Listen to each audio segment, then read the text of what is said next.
Magandang hapon po sa ating lahat. So ngayon mga boss ay thank you na kay mga boss sa ating inahin.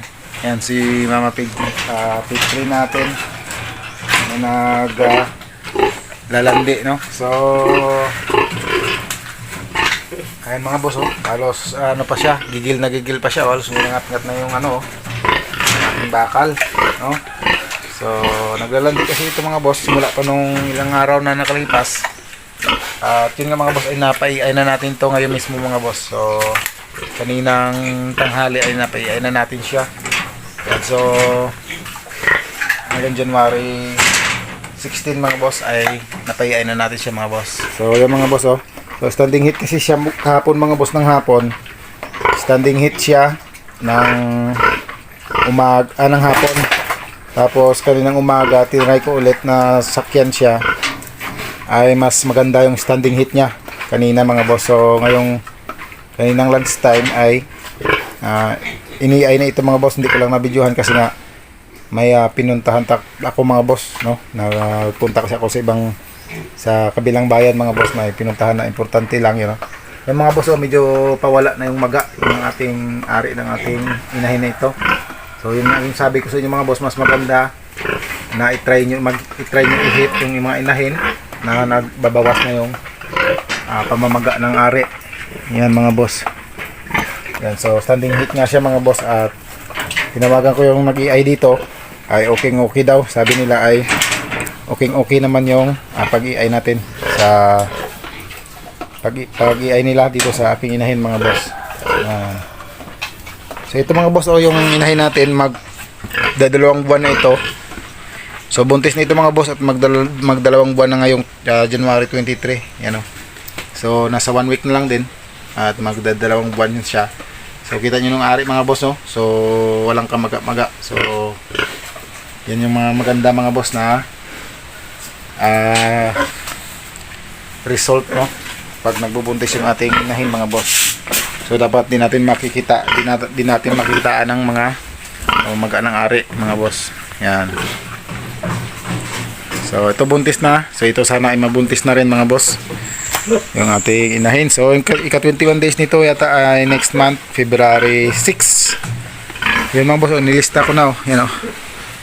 Yan, nilista ko na. So ngayon kasi yan ano, pinaiay natin. So yan, oh. February 6, 21 days, February 27, 42 days, March 16, 60 days, at 19 days mga boss ay sa April 15, sa 100 days ay sa April 25, sa due date niya mga boss ay sa May 9. Yan. So sana ay matuloy lang yung pagbubuntis niya mga boss, para hindi na tayo magpaulit-ulit pa, no? Yan.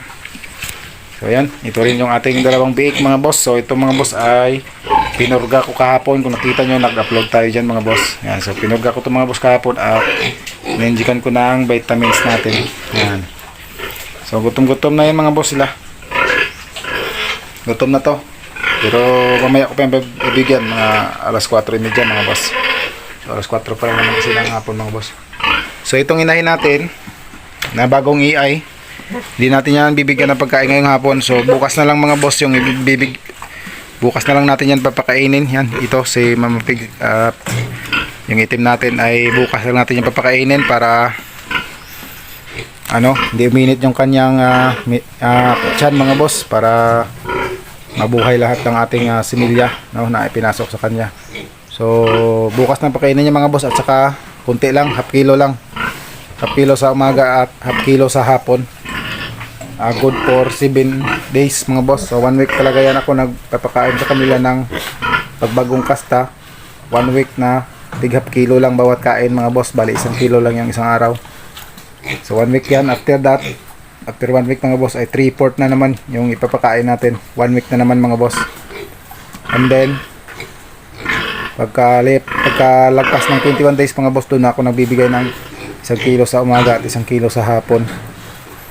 Tapos pagka lumagpas na yan mga boss ng 42 days ay 1.5 per meal na mga boss. So 3 kilos na mga boss ang kinakain yan sa isang araw pag tumungtong na ng 42 days yung kanilang tiyan mga boss. Okay, yun lang mga boss. Yan, so gutom na yun mga boss. Yung ating beko. So bibigyan ko to mga boss. So bibigyan natin yan. Yan mga boss gutom na yan yan. So ito dalawang ganito lang. Dalawang ganito lang mga boss yung binibigay ko muna dito. Kasi nga ay maliliit pa lang naman sila at baka hindi maubos.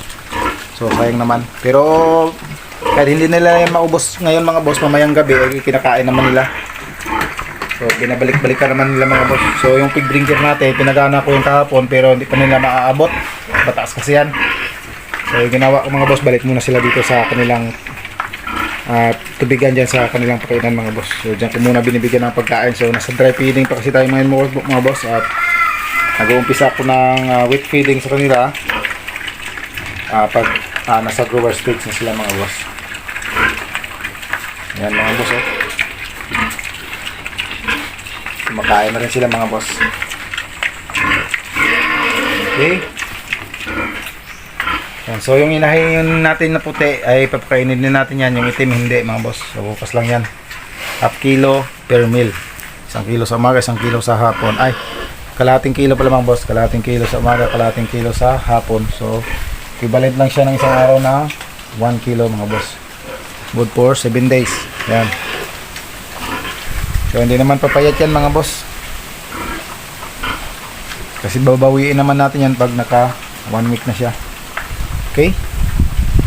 So yun na muna mga boss yung ating update ngayon at nagpa-AI lang tayo dito sa ating inahin na kulay itim.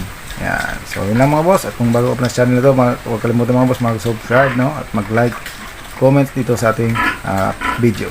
Yun lang po. Maraming salamat po mga boss.